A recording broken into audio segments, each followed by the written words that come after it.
All right, Tuesday, 1:45, Logan Blanton negotiation. Vamos. I'm attorney Joseph Perez, representing Logan. I'm attorney Tate Gronauer, representing Jay Blanton. First, I just wanted to thank you guys for coming down here from my perspective. It's really nice to see you again. It's nice to talk. I really hope we can hammer out some of these issues. I think that we're both really interested in running a successful newspaper. Likewise, yeah, I'm very happy you got my call on such short notice and agreed to this meeting, so. Glad we're all here. I did want to start by just saying one thing. Now, one thing that I want to say is I owe you an apology. I owe you an apology for the way that I handled the situation with Jameson. For that, I apologize. I stand by my position that he's not the right fit for the job. But the way that it was handled was really improper. I should have checked with you first. I apologize about that. I greatly appreciate that apology. That's one really important thing that I just wanted to get out there, and hopefully we can sort of start fresh and be as constructive as possible. I think from the lawyer's perspective, we just want to make sure everybody has, what was the word? Authority to be here to negotiate on each other's behalf. We're all good, everything's set. Yep. Cool. And if anything, we could just step outside. If we can't settle this, we'll step outside. If my lawyer's doing something that I don't agree with, yeah. Yeah, if any issues arise, we'll definitely step outside and take a break if need be, so. Cool. But, yeah, if you want to open as well, to give them what you kind of feel. Oh yeah, so I did actually want to start on the Jameson topic. Sure. I do think that he is a loyal Baltimorean, has been in the business for such a while, so I don't see myself moving forward without him, but I'm willing to offer you that other co-spot in order to work with Jameson, just so you know you feel like you're heard in this company. Offer to me personally, or to another party, like To you. as a co-editor role? To you or another party that you so choose. Okay, so I mean, I'll put all my cards on the table. I'm really unhappy with the way that Jameson not only handled the business, but the way that he handled his relationship with me. There's an aspect of this situation that really has to do with like our personal and our working relationship, mine and Jameson's. I mean, I have to say, just from a personal perspective, I'm not all that particularly comfortable bringing him back into this organization. Yeah, I just want to ask, like, why is it you're uncomfortable with bringing Jameson back? Just I from a appreciate personal that. perspective. Yeah, I mean, well, so there's the personal perspective in how I think that he works within sort of the circumstances of our industry, but really more practically, I'm concerned with his vision for the future. I'm concerned with his ability to shepherd this paper into the digital age. That was the reason that I still stand by my position that I don't think that he's the right person for that job. So I don't think that it's impossible for him to come back. I don't think that it's impossible for us to reach success with him as part of our team. But I just want to really be clear, that's my concern. My primary concern about Jameson is that I don't know if he sees the vision. I don't know if he can bring us into a profitable sort of situation. I think what might be helpful to start, before we get into like the particulars, we start broad and kind of identify shared interests. We know very little about your history in Baltimore, your history as a newspaper person, your history with Jameson. And so we kind of wanted to ask, before we got into the particulars, we kind of want to ask just more about you, what your vision for the paper is. We can tell you off the top that more than anything, I think the one thing that we both have in common is we want a successful paper that's profitable, that can pay its employees, and we can get paid. But before we can get there, we kind of just want to know where you guys are coming from. Just if you could tell us a little bit more about yourself. So as you both know, I came from the shipping board. I was on the board and then I stopped that because I wanted to pursue a passion in the paper industry, and that's why I was happy to find you as a partner to join that with me. And so I've been in Baltimore basically my whole life. I know the people around here. I know the community very well. I would like to say I'm likely respected, and they do read the newspaper every week, I would say, my loyal friends. But we do agree that the digital is coming to a rise, so we would like you guys to sort of take a step on that, maybe, but we would still like to keep the print just for the community of Baltimore. Yeah, and Logan is obviously a big, or not Logan, Jameson's obviously a big part of that community. And if you don't mind me asking, we kind of think of the same thing, getting what your guys' interest in the future vision of the paper going forward, what you guys would like to implement moving forward at this point. Yeah, I, as I was sort of alluding to, I think it's really important for the Baltimore Herald to, I think we have to evolve. And I think that the newspaper media industry calls for evolution or extinction if we're not careful. That's the last thing any of us want. So from this side of the table, we just want to make sure that the long-term stability and the future of the paper is well taken care of and in good hands. That's our priority. Yeah, if you don't mind me asking, like evolve is a pretty like broad term. Like, is it just evolve just from a perspective of going down a new route, or is there something else that we can do just to, you know, I just want to get what the term evolve means before we move forward with that. For me, that refers essentially to print versus digital in its most basic form. I know that you're very interested in maintaining the print production of our paper, the print publication of our paper. I don't know if I see that as such an emphasis moving forward. When I'm talking about evolution, I think that more and more people are consuming their news outside of print publication. So that's what I want this paper to be positioned to capture. I do agree, and then would you still be open to doing both print and digital if we put more resources into your digital, you know, marketing and innovation? Yeah, I actually think we can even change the phraseology there, which like where it's our digital marketing. It's like we want it to be our, like everybody's. But I'll admit that you're more of a pro in digital when it comes to Yeah, Yeah. like I would leave it up to you for sure. And well, that's kind of where it comes back to the shared goal for the company is like we can't operate at a loss.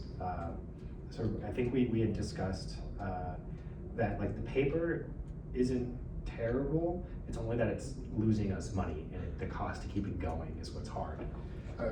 Kind of like the counter with that. I don't think, as of right now, just based off of like outside research of just paper companies in general, a majority of companies still rely upon some sort of print advertising and print revenue in general. I would say not a majority, but for a good We portion. rely on some of it too. I don't want to ignore that. And I believe that's something that we should kind of establish initially is like, we believe that print still has it still is a revenue generator for most paper companies. So we're kind of still stuck on that point. But I'm sure as time evolves, I'm sure that it might change, but as of right now, we still believe that it is it's still a main generator of revenue. I don't think I would disagree with that. I'm already hearing like opportunities and room for us to like create a path forward that still involves print publication, but involves what we would hope for is a greater emphasis on digital publication and digital access. And since we were trying to take it from bigger picture items first, so let's just go down on that. So as we all know, we have to figure out the editor-in-chief position. Yeah, and another thing too that we need to figure out is kind of a more macro issue is the board concerns from the perspective of the strike that The union, our strike. labor, our upcoming labor dispute. So our thoughts on that was that what we were hoping was that we would be able to come to an agreement on some of these like really tangible, practical issues, like the funding and investment in print versus digital and the management structure, and then hopefully we can bring that proposal to the union as a unified vision. Yeah, and I will defer to you to answer that question. Yeah, as long as we have something for the union to show that like we are working together, because it seems to them that we're not, and then they would be more comfortable. You're familiar with the union. Yes. Yeah. So you have your finger on the pulse of what you think that they would accept or be comfortable with.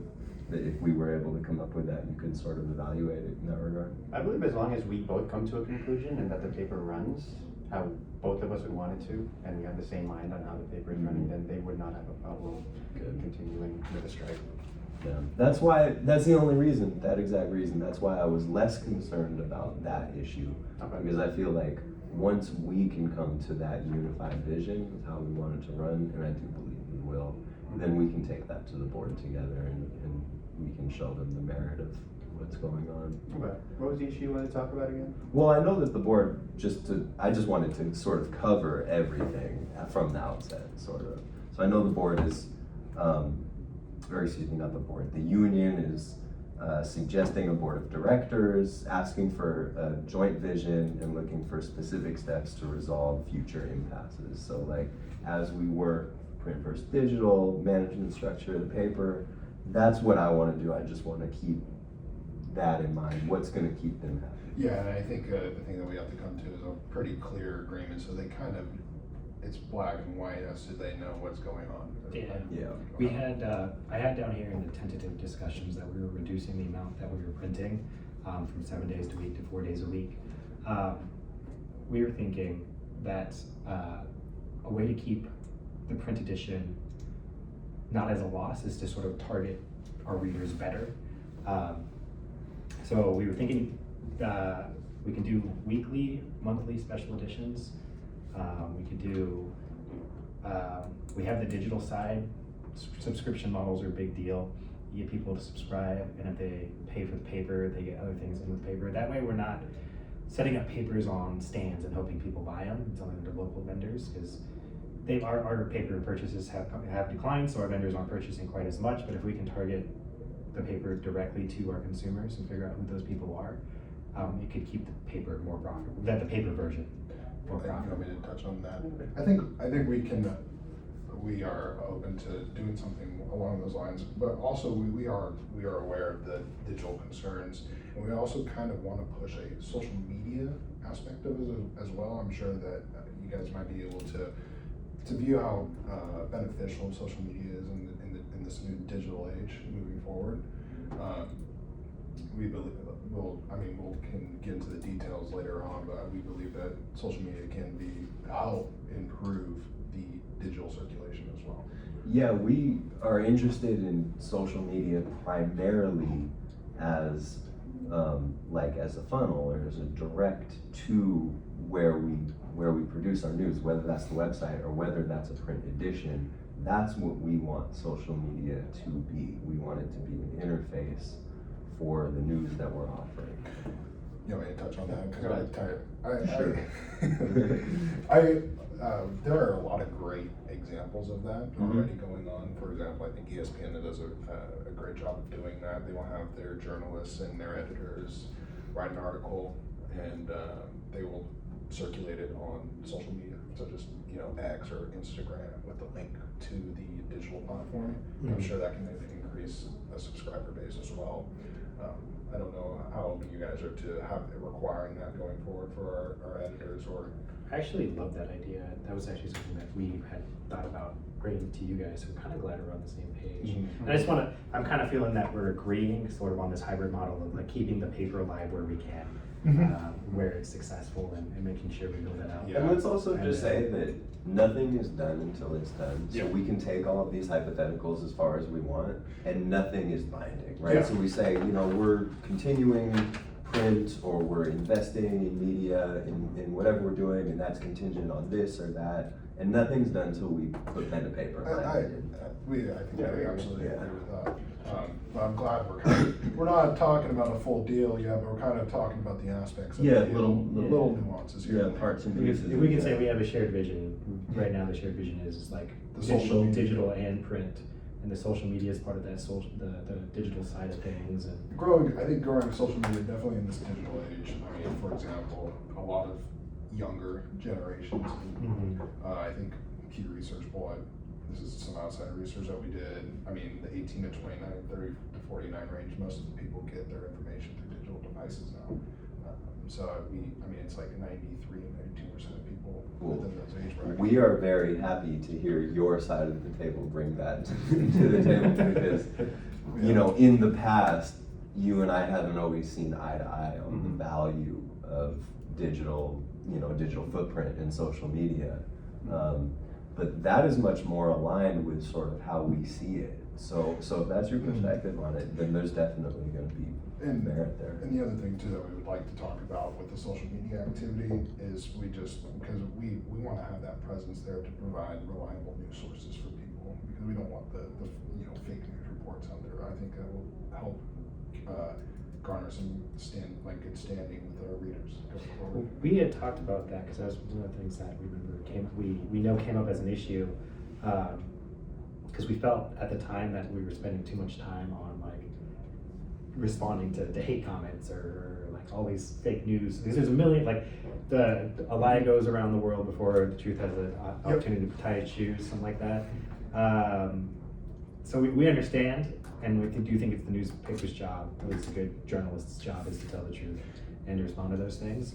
Yeah. I And agree. so we were discussing, and this kind of goes into, taps into all three, about the Jameson discussion, about the digital side of things and the social media side of things, is maybe setting up a dedicated podcast and social media hub where we could have someone.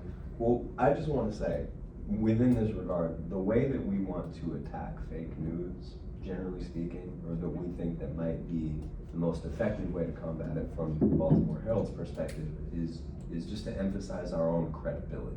Not necessarily to be so proactive in attacking disinformation, but to set ourselves up as sort of a paradigm of authentic and genuine information. Yeah, because there's so much people on social media that get a lot of fake news, and if we set ourselves up to be what you just mentioned, then they're gonna go straight to us. They're gonna come to us and they're gonna trust us Yeah. implicitly, and that's gonna be because of, you know, the gravitas we have, the cachet that we have.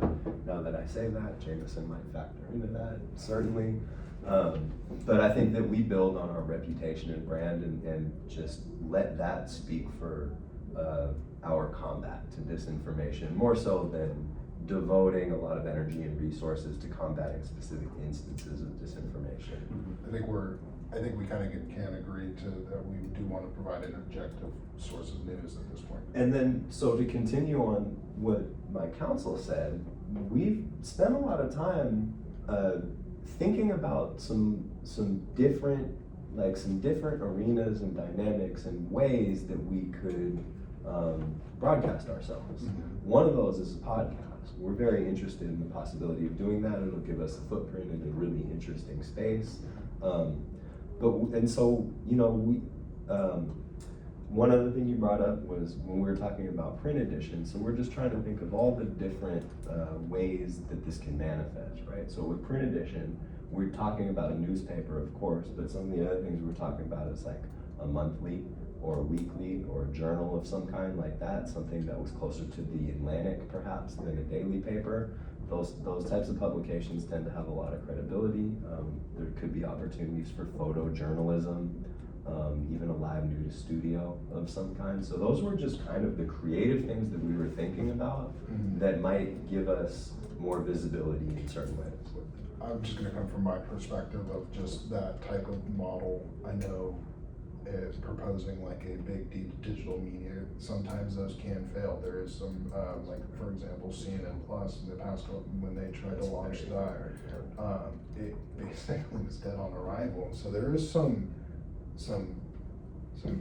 downsides to doing stuff like that, to going very broad initially, but we can always come back to that, but that's just a concern that I had. It's right off valid the bat. concern. I actually Yeah, think that's definitely. a great time to kind of go back to what you were saying about giving us a little bit more leeway on the digital side of things.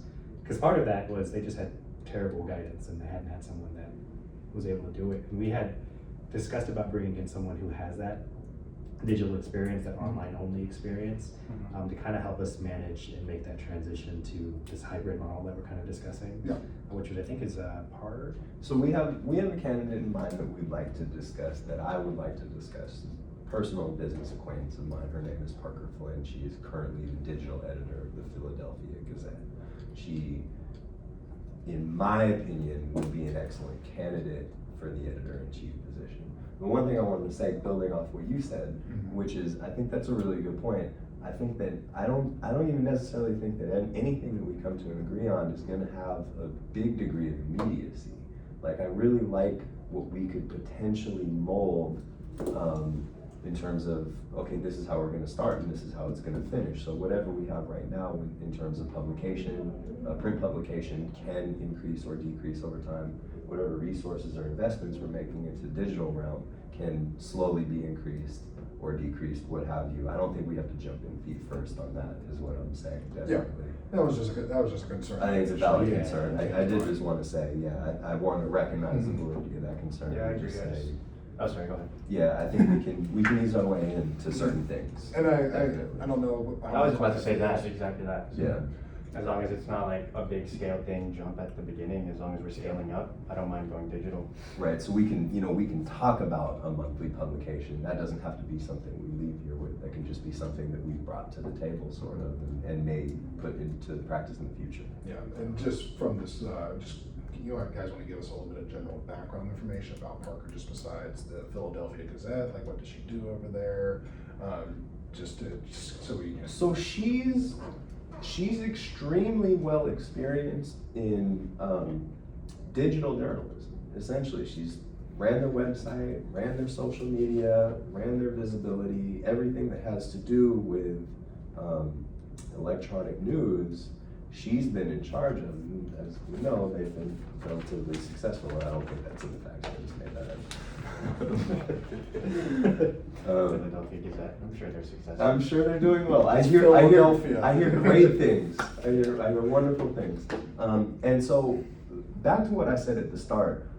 She's also young. She's motivated, but she also has all this experience. And I see editor-in-chief in her future, whether that's here or somewhere else. I think that she is the next Alex Jameson, in my opinion. She has that vision, she has that creativity, she has that energy.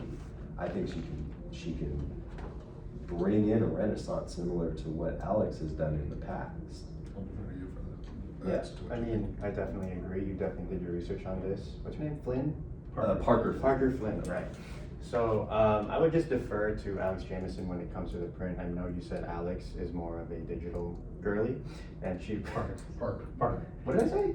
So Alex. Yeah, yeah. Oh, Alex Yeah. is the old one. Yeah. Yeah, no, Alex, yeah, I would no. defer to Alex on the Yeah. print, but I know Parker is more of a digital girly, and she would be great in my opinion. I mean, I trust you on your judgment on Parker, but she would be great scaling up the digital market that we have for the Baltimore Herald. Yeah, I think that kind of prevents the CNN Plus disaster. It's Yeah. like, I would agree.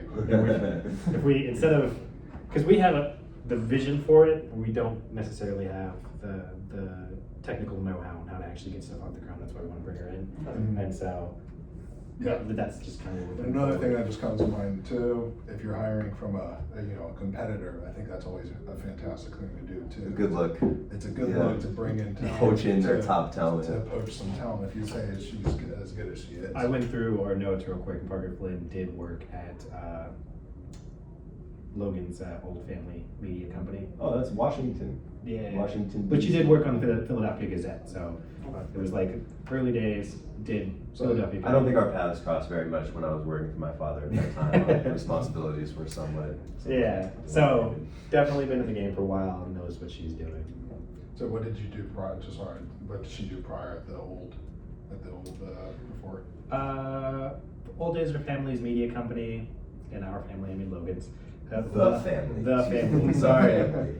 Sorry, we, here's my bill together, next to him. Went on to be the digital Constantly editor. what? Went on to be the digital editor of the Philadelphia Gazette, and has grown their online presence, kind of like turned that whole paper around Philadelphia. Yeah, she sounds amazing. So, what are the chances of putting Parker Flynn in the editor-in-chief position for the Baltimore Herald? I do agree that she would be a good addition to the Baltimore Herald when it comes to digital. However, I'd still like to retain Jameson. It could be like a co-editor kind of thing. Like you mentioned. Yeah, but I do still think Jameson would be good in regards to the print, which we plan to scale down, by the way, if digital starts to soar. So, Right. like, I could see in 10 years Parker being the editor-in-chief if Mhm. what you say is true about the digital, presence. especially too, since I think a majority of the reader base nowadays is older, for, print. Maybe, I mean, as we said, I think over the years, it's probably gonna overtake the digital. Seems overtake. likely. It feels that way, Yeah. unless there's a renaissance of print papers. Sure. Well, we So- had a question about sort of what the title kind of means to you guys. Because editor-in-chief to us, it's like that person's the one calling the shots, sort of. For Parker, it'd be like digital stuff, but also sort of what's working, what gets printed, what gets publicized. Jameson, we were throwing around the idea, if it's like a respect thing, that if we brought him back in, we can make him editor emeritus, which is usually like the person who, he used to be the editor-in-chief, now he's kind of still working for us, still printing stuff, has big sway with the community, but because our paper's kind of transitioning and moving onward, he wouldn't necessarily retain the title. It could just create confusion in the workplace when you have two presidents. It's usually helpful to have. I guess my Something question like- would be to completely separate the two things. So you have an entire editor of the print circulation and an entire editor of the digital circulation.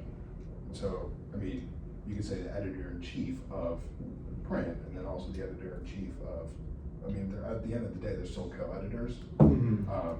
Well, so, I mean, yeah, and at that point, we're sort of debating what the context of being called or titled co-editor is, or Sort of print what the editor, or responsibilities entail. digital editor. I mean, to be completely honest, there are permutations, I think, where I could be amenable in theory to bringing Jameson back as the print editor, and perhaps not even necessarily bringing in Parker Flynn as the editor-in-chief, perhaps bringing in Parker Flynn, if she were to be willing, as the digital editor. Then that leaves us without an editor-in-chief, of course. I don't know whose title that would go to or how it would be apportioned, but it makes me nervous to say that I'm gonna bring back Jameson as the editor-in-chief and put him back in charge of everything that gets published under our name. I think the community really values Jameson. He's been with Baltimore Herald for a long time, and I think our readers will still want, I think they really value him in our community, so I definitely think, like, I don't know. Is he a community figure? He is a community. Yeah. Has he been with you the whole time that you've ran this paper? Yes. He's been with the paper longer than I have read this paper with you. Yeah. That's right. Okay. Yeah. Okay. Do you think, because from what it sounds like our print-only readers have been readers of ours, but yours before us for a while, Mhm. and they have that love or knowing Jameson. It's just hard to kind of give someone back that ability to call the shots in certain respects when you kind of just want an order of things. But we could have Jameson write, I don't know if you guys know, like back, usually in newspapers or like weekly newspapers, it's just like notes from the editor or like a special column from the editor of the paper or a specific writer. Or even more than that. So the way that we got onto some of these alternative publication models, podcasting, photojournalism, monthly publications, things like that, was that I was trying to brainstorm opportunities that I could bring to you of different capacities in which I could put Jameson, and we would all be content that we're not editor-in-chief of the Baltimore Herald. Because, like I said, like, first of all, I mean, I do have some pride involved in this. I have to admit that. But second of all, I just don't know if his vision is gonna take us to where we want it to go to be the final voice in charge.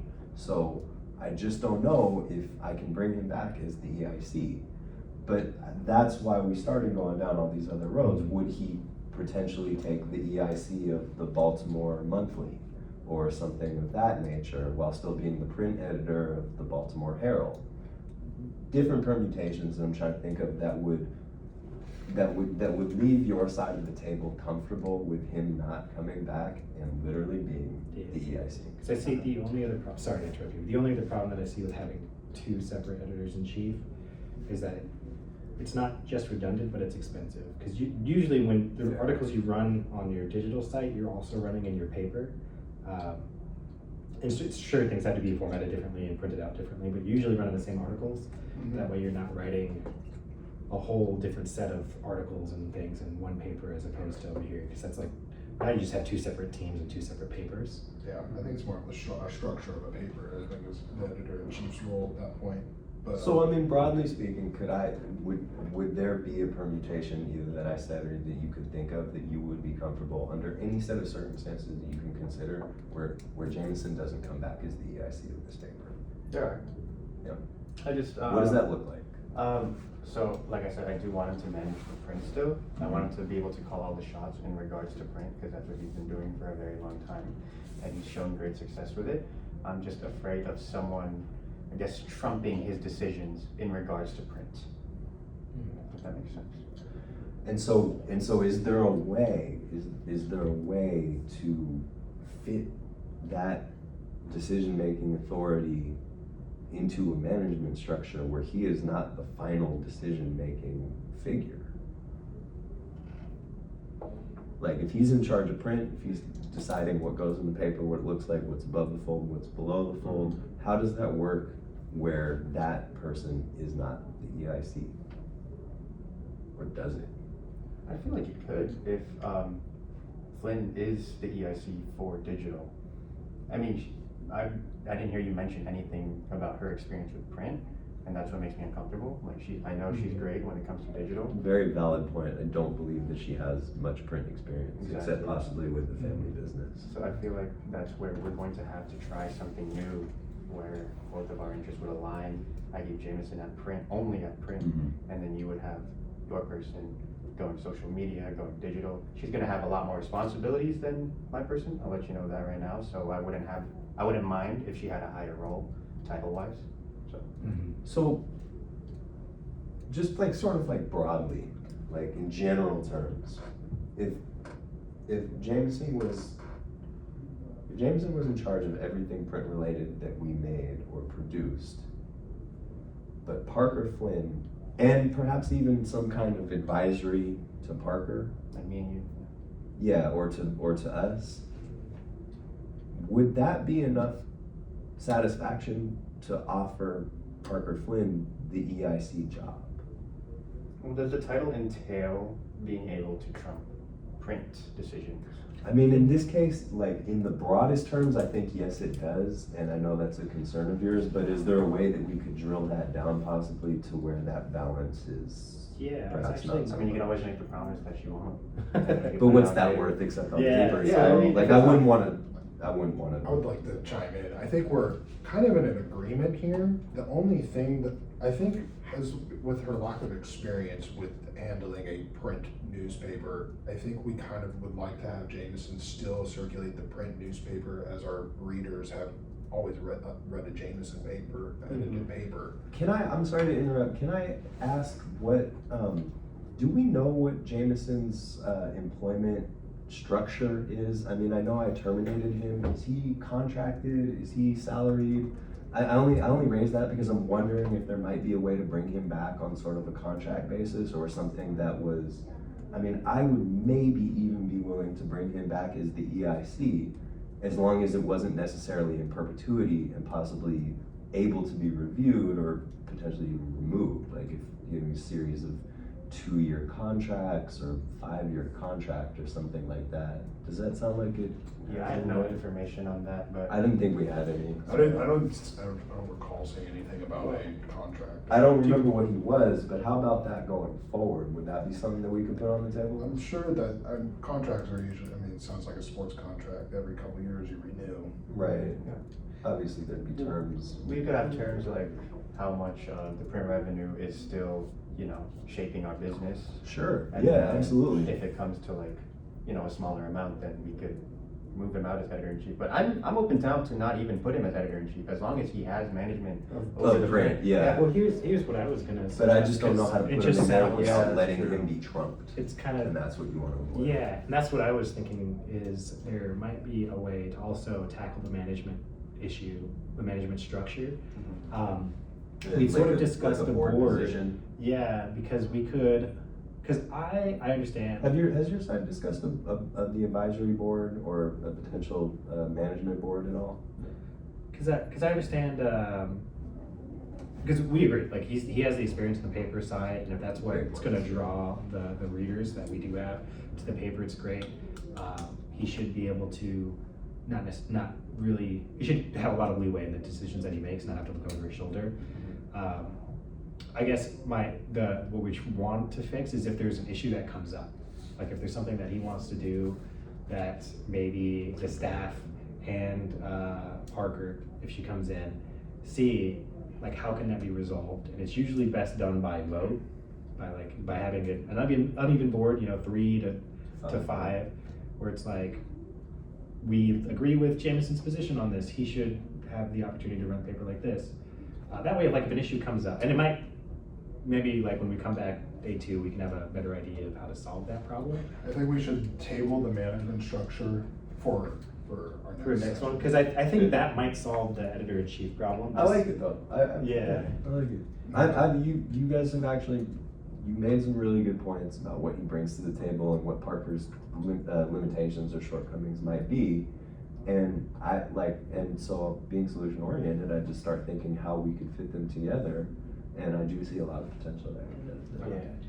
I definitely we can readdress that when we talk about these management issues going forward. Specifically the board you're talking Yeah. about? Yes. Yeah. Because we really just want to avoid deadlock like we have now. And we don't want the staff to walk out on us. Yeah. Yeah. Well, that was one thing that they wanted. They suggested instituting a board of directors. Now, Yeah. we, Don't have to, right? well, one thing that we were considering was an advisory board as opposed to sort of a directory board. No, we would be very open to an advisory board. What does an advisory board entail? Well, it kind of removes voting power. So it's like, we own the paper, we're on the hook for everything. Like, we have our own money invested in this, and we're just nervous about giving people who don't have that same investment in the paper to be able to tell us how it's run. Well, my client also invested a lot of money into this paper as well, so. So yeah, Oh, I think he that's was what you included. meant, like Oh, us yeah. too, sorry. Yeah. Yeah, so it's like, Us We're being the nervous. stakeholders. Okay, my bad. I misunderstood. Sorry. Good advocacy. we're nervous to hand that power over to someone who could essentially screw us. Yeah, right. I think with my client, I would defer to you on that one. No, yeah, we would agree to an advisory board. Yeah, Sorry, so that's all I had. so No, it's good. if we're trying to figure out ways like to resolve disputes internally, like if we have, and we'll discuss this next time. Because if we have the editor-in-chief, runs the digital stuff, oversees the paper stuff, like, she can say, oh, that might be an issue. We need to figure out a way to resolve that in a fashion that Jameson would like, that we would like, and to where we don't have to have a question about who's in charge. Well, and not only that, but also instituting a board would, I think, give a really good opportunity for Jameson to progress into potentially just another role that he could potentially see himself when we've decided what his future is with this paper. If there's ever a need for a change or a call for a change, that could be another role for him on that board somewhere. Okay. But let's table I was gonna- the The Jameson issue, I think we should table that for now. Yeah, Kind of the like management impasse issues with that. could Okay. I probably like be that. next week. That gives us time to kind of like figure out how it would work.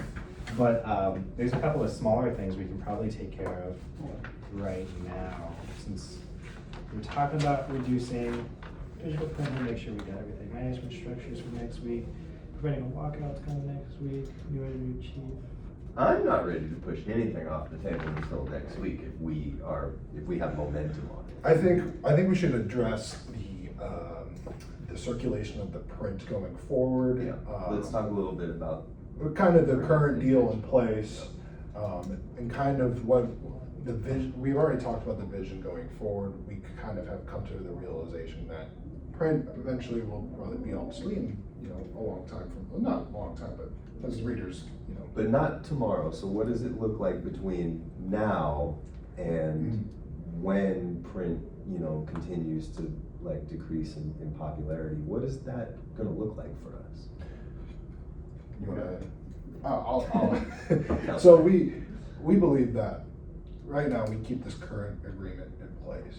And what's our current print schedule? Because right now I had I that just we wanna we were confirm. talking I wanna about reducing it to confirm 4 that. days a week instead of 7, I believe but that it was hadn't, agreed it hadn't upon. been implemented. That was, yeah, agreed upon but not implemented. Yes. Agreed upon but not implemented. I think Okay. we start with that, this 4 days. However, our suggestion, we kind of come to the realization that as the years progress, we are going, the print circulation probably needs to slowly decrease. The one thing that I think my client will attest to is the Sunday paper, I think for any type of paper company, is a absolutely must have. Sunday will be the last to go if it ever goes. I agree with that Yeah. 100%. Absolutely. And that is one, that is just a, like, kind of like a, something that. I could see the Sunday edition of our paper persevering for years upon years, frankly. Yeah, I also like see. I'm someone personally who also likes print editions of special events and certain things. Mhm. That's kind of where the idea came up of like, well, I have this digital app. I really like this event, or I really like a combination of this writer, this author's, like Jameson's writings. I just want his best articles.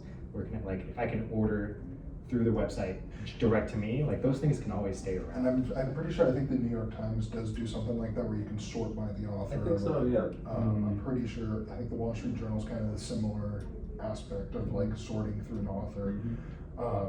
But I think we're talking around, I think we're kind of in an agreement. It's just kind of like, when do we start to scale it back is kind of. Just say so long as there's an audience. So and we can there's a way to make it profitable. I think is not a problem. I mean, from my perspective, we need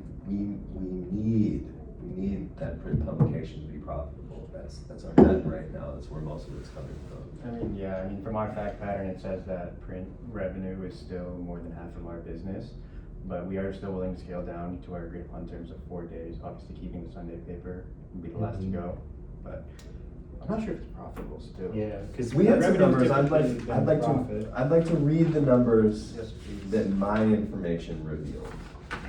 So in looking into this issue, I found that circulation of the print edition has decreased by 22% for the weekday paper, although only 17% for the Sunday paper. Yes, okay, we're talking about this, yeah. Did you guys have this information as well? Yep, so the readership on published articles on the website has increased by 27%, which is exactly what you both were talking about.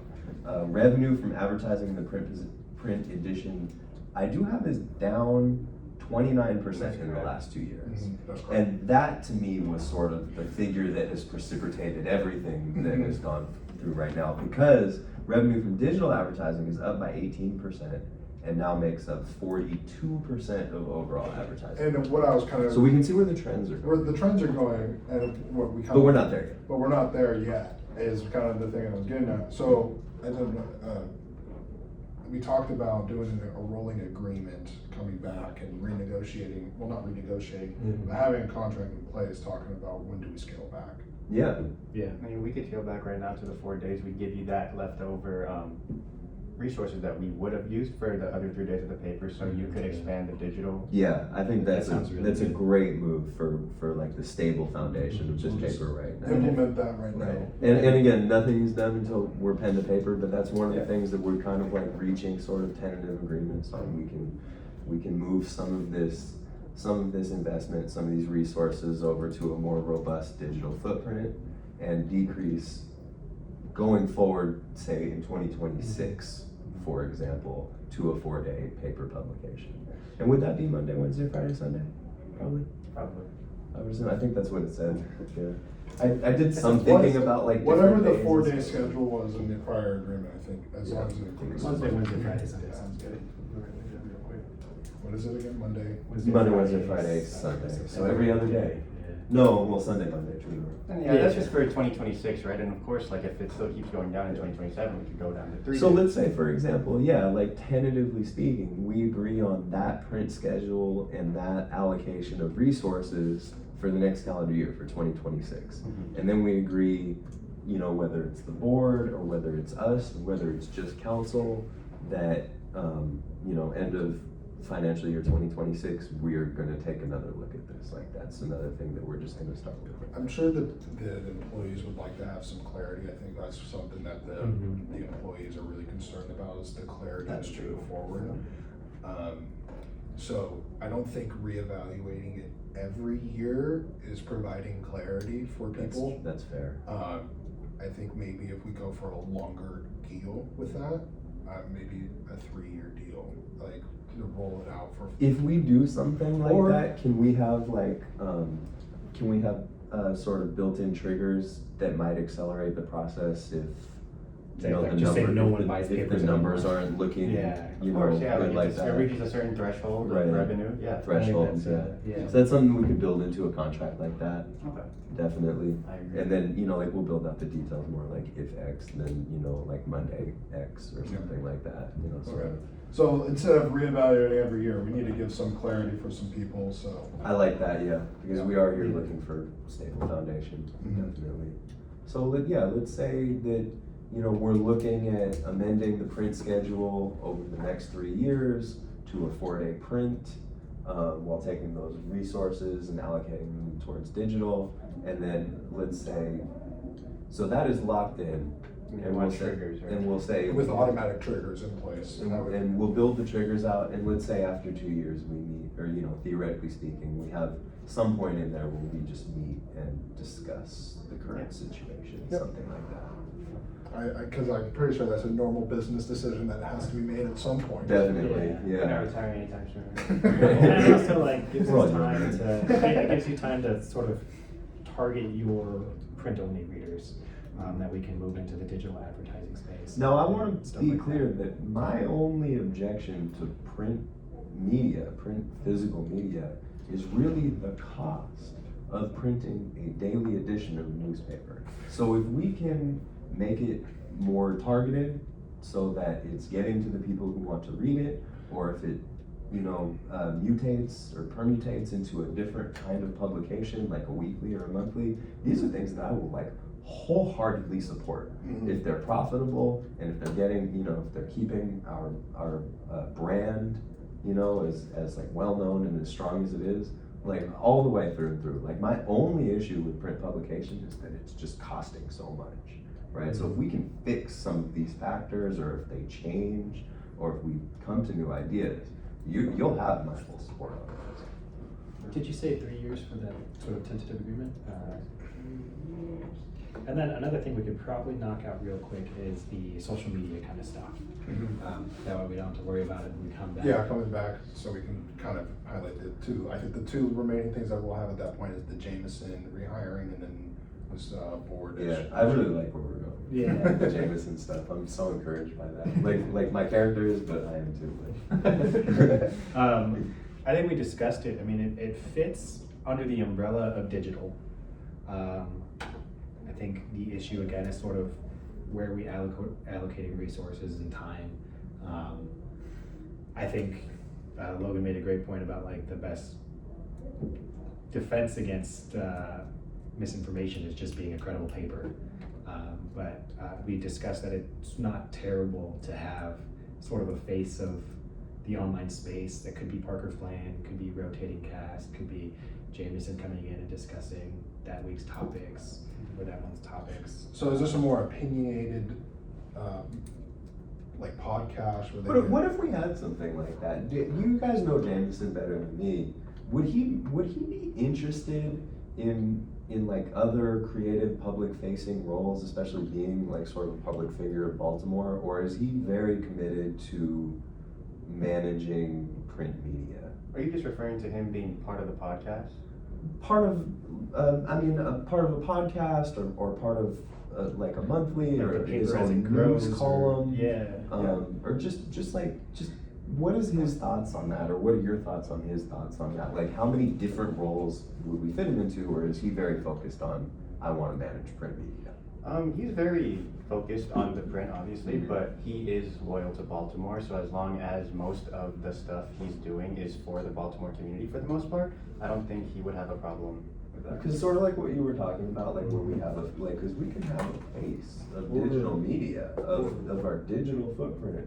That is the Baltimore Herald. That could very well be Alex Jameson. You know, these guys move into sort of prestige roles as journalists in some ways. You know, I was gonna say a face or a voice. The thing that comes to mind is, I think we're a little bit less of an opinion newspaper, kind of more just Objective news. Objective I news. think- So if Absolutely. you guys Yep. think like, Traditional journalism. I used to listen to NPR growing up all the time, and you just hear the monotone voices and kind of just report the voice. We can do a little bit more than just monotone, but I think if we, I'm just thinking Jamison because he's, everybody knows him.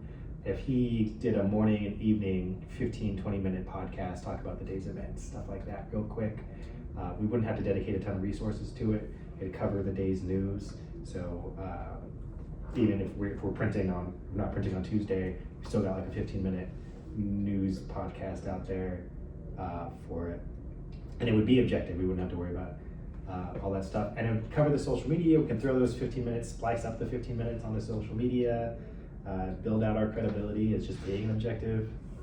Yeah, paper. I think you would be interested. I mean, I still have to talk to him, but I don't think you would deny that opportunity. Okay, so if that was like sort of our We social media we fix. basically, like I said, we spend as much time as possible thinking about all the ways that I personally, because I am the problem with this one, all the ways that I personally would be comfortable with Jamison coming back to the Herald. So we wanted to be as creative as possible, so we spent a good deal of time sort of coming up with opportunities to bring to you or to him Yeah. that might, satisfy him or make him more content, even if he is not in perpetuity the editor-in-chief or something like that. I think I'll speak for my client for that. We view Jameson as a a valuable asset to this paper. So as long as we bring him back, I think. Okay, And so manages print for the most part. we can kind of mark that in the. I mean, there are specific things that you want from him to come back in a specific role, and he wants to work in that role too. We just want to give him options and opportunities, and then in that regard, the same thing. Anything that I can do to revitalize the leadership of the paper, that's my goal in this. Yeah, I know, like, there's some things Jameson does that you no longer want him doing, and I respect that. Like, That's- he is getting old, I will say, so. As long as, but I still trust him when it comes to print, and with the podcast that you mentioned, I think he wouldn't mind doing that because I think everybody it's such knows an him. important part of the community. I think it's really interesting to use him as To use him as a spokesperson. Yeah, to use the Mhm. leverage of the value that he has. He's not even Yeah. out in front of any cameras or microphones right now. He does important work and his name is on the masthead, but Exactly. we could almost take even more advantage of his name and brand. There's value there. I'm sure my client would agree with that. Yeah. So I think we could probably figure something out contract wise. Is that like kind of like the social media side of things that kind of takes care of that question or thing you had brought up? Cool. All right. Be more specific. Alright, so I mean, I was trying to think- we were talking about Yeah, social I wanna media. hear the details of what I he just had- That's used why to. I was like, Well, well, I okay, have, sure. I'm trying to like get that bucket taken care of. We're Right. talking about like the fake Yeah, news, yeah. and so I'm thinking like the podcast, social media presence. It would be kind of in that like NPR-ish morning. The morning news. I would know. probably 15-minute say, podcast. I mean, even I, who was very eager to get things and ventures and endeavors like this off the ground, I err on the conservative side, and, so if we're Monday, Wednesday, Friday, Sunday print, then yeah, we'd be looking at perhaps one, I think, like a morning podcast, something like that. Yeah, and this is not. Or not even a podcast, but a show of some kind. They do Yeah. live shows like that. I didn't want to rule that Goes out. back to Panel People shows call and in, things like that. whatever. Yeah, but this is not getting rid of the idea of having our readers from having our journalists and the editors on social media trafficking towards the digital, correct? Not at all. You We couldn't just- want them to be present, So- and we so- want them to help drive I traffic. think of what I'm saying is our journalists and our editors will write a piece on, and they'll kind of advertise it on social media by posting like, hey, check out this article at the Baltimore. Oh no problem Okay, with okay. that. Yeah, But yeah. but in that regard, and this is just like what I've learned in my time in the industry and things like that, we don't necessarily want these employees interacting and arguing and combating with our readers. That was why I said the credibility angle was strong, because we want them to just be able to post the article and say, please come visit our site, and then we'll get the ad revenue. And if somebody says, oh, aliens built the pyramids, we would prefer they not engage. mean, that's exactly what we want to. Okay. Yeah, so I think. And that's how we want social media to look. We want it to be a funnel to our website, a funnel to our print media, a funnel to any other endeavor that we. And I think that is a very good decision with that, to kind of have it as a funneling tool. Right. As we've talked about, I think as social media. Does that, in that regard, does that satisfy what you guys are looking for out of social media? Or is there anything else about like digital print or social media that you guys want out of being in that space? I think for the most part, that should satisfy it. I mean, if someone were to address our paper as fake news, I still want to combat that. How so? How do you see that being combated? Or most effectively? I don't know, just sort of being more credible, I guess, Mhm. and like letting them know that we've been in the industry for a while. Yeah. Because I just don't think that it takes direct address. I think it's beneath us. Right. You know I mean, what if I mean? it gets out of hand, of course, Yeah. then we should do something about it, but if it's just like a I think one-off. that's a fair point. Yeah. Yeah. I mean, It's something we can revisit, bring to the board, things like that. There's, I mean, certainly there's always gonna be those comments out of left field. on And those are the every ones solution. that I think we don't deign. No, I think my client would agree with that. Yeah. So as long as we can agree that, you know, our social media and our digital presence, like you said, it's a tool. It's a revenue Mhm. generating tool, a viewership click generating tool. So I think we're all kind of in agreement on that then, with that. I don't think we need to address that any further. That sounds good. Nice. Do you mind if we take a quick break? Yeah, we're almost done anyways. It's I know, 7:50. right? Yeah, If we're taking a break, you might as well end it. Yeah, All right, well, if that's. Why don't okay. we just call it, honestly? Yeah. Yeah, we'll It's call not it. a bad time to call it. We got, Or like, before we 2 straight up call it, let's just like do like a little postmortem on what we've Yep. done. But, you know, like I said, like I think we made a ton of progress. It's kind of a good stopping point.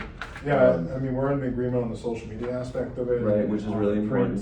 slash So, digital side of so it. print versus digital, we've made a lot of really good progress on it. We've talked about the contract.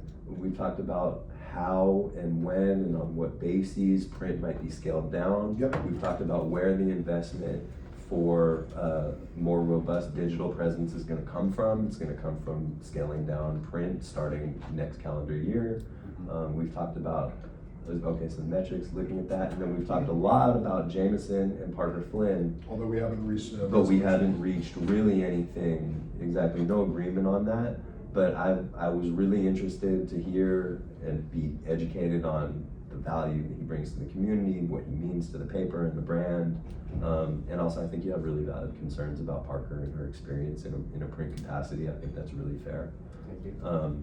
So, yeah, I think when we pick back up, we're gonna be probably focusing Just on, management structure. Management structure. and then presenting a unified proposal to Yeah. the union. And that's kind of goes. All of with- that Hand in kind of hand. goes. Yeah, Yeah. and then I'm sure we'll come to the final resolution on Jameson and Yeah. and Parker at the, Okay. okay. Sounds good. Sounds good. All right. It's been a pleasure meeting you guys today. Yeah, absolutely. Straight up. All right, let me get this camera on. You can cut it too.